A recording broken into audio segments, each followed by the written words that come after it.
What's up, guys? Welcome back to my channel. This is kingtechhub here, and today we would like to look at the iPhone 14, and then we see the pros and the cons in it. This phone was produced by Apple a year ago, and then after that year it's still performing. Now they have a new iPhone 15 in the market now, but we still look at this phone and then see how it has performed and what it's been doing and how it's standing. So guys, thank you for coming back to this channel. I want you to like this video, I want you to subscribe, and I want you to share it, and then I want you to help me to grow this channel by telling your friends about it, your family members, and then we will learn more from here about tech, and I believe that we will know our gadgets better, and then we know how to use them and which gadgets we should get the next, or we will know them better.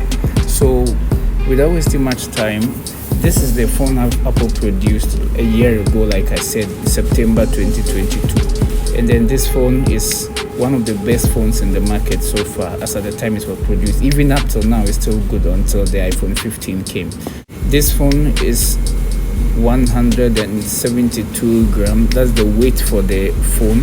This is the charger. This charger here, in the box, it doesn't come with a charger, so you have only the cable, the USB Type-C cable, and then you will have to get a head. So this is the 20 watts head for you to use to charge your phone, and you can charge it to it. I think in 30 minutes it can charge your phone up to 50%. So that's the phone there. You know, the camera frame there is smaller than the one of that of the previous year, and the camera size is also a little bigger. Some of the cases don't fit. I'll talk about it later. And then it has the glass front and then the glass back, which is also the same. The aluminum frame there is the same also, from like that of last year, with the 12 megapixels camera as the main camera, and it's a bit brighter and sharper than that of last year's.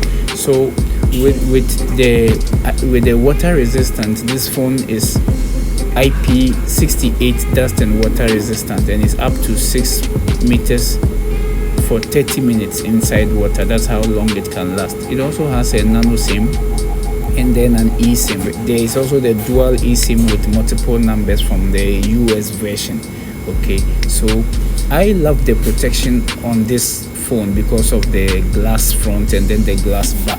And the protection here, it keeps your phone, even if it falls. Sometimes looking at the distance from which it falls, you will think it's gonna break, but you still have to protect your phone if you don't want it to have these cracks or these damages, because repairing them is still quite expensive from Apple, and you will not like it to damage soon. The screen there we have is a Super Retina XDR OLED display with a Dolby Vision of 800 nits, and then the peak brightness of 1200 nits, and the size of the screen is 6.1 inches.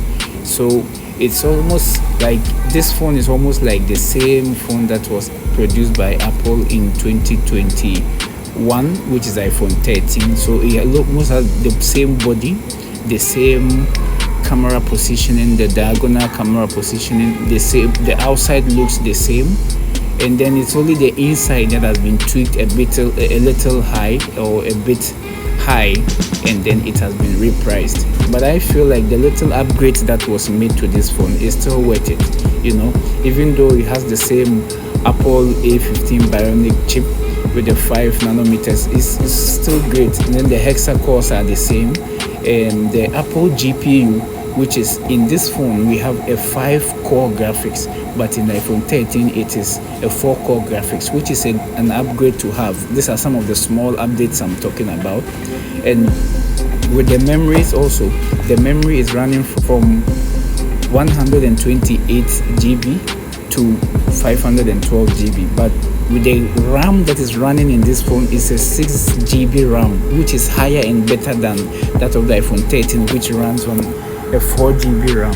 So the speed in this phone is far better than the previous one they had produced. So looking at this phone, you will see that the size, the positioning of the camera, the positioning of the lightning cable, the speakers, the sound great, and then the screen itself, you can see, like, it's very bright, as you can, it's very bright, and then it records a video of about the 4K recording is from 24 to 60 frames per second, and it can also record a 1080p video. It has Dolby Vision and then the stereo sound, and then the selfie camera also is a 12 megapixels camera which records very great and nice both photos and videos.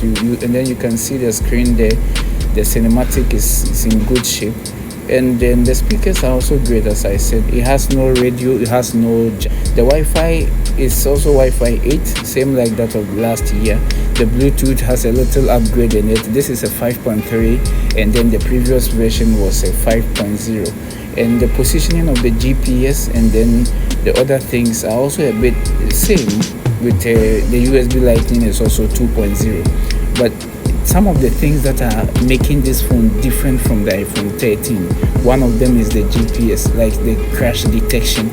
This phone was designed by Apple, and Apple said that with the sensors placed in this phone, when you have a crash, let's say a lorry crash or something, this phone is going to send a signal and then to show you that this person is in trouble or it has a crash. But I just pray that this thing doesn't happen to me, so that I don't want to use this function, I tell you.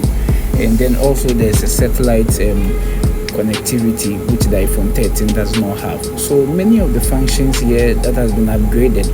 The Face ID also, they are the same, ultra wide, the support also, and then this emergency SOS via satellite through SMS or both sending and receiving. Now this is the gaming performance of this phone. I'm trying to record to play this game to check how smooth the 6GB RAM and then the processor and then the graphics core is running. So I think it's running smooth. You can see from there it plays other games also very smooth, and then the screen is very great because of the smoothness.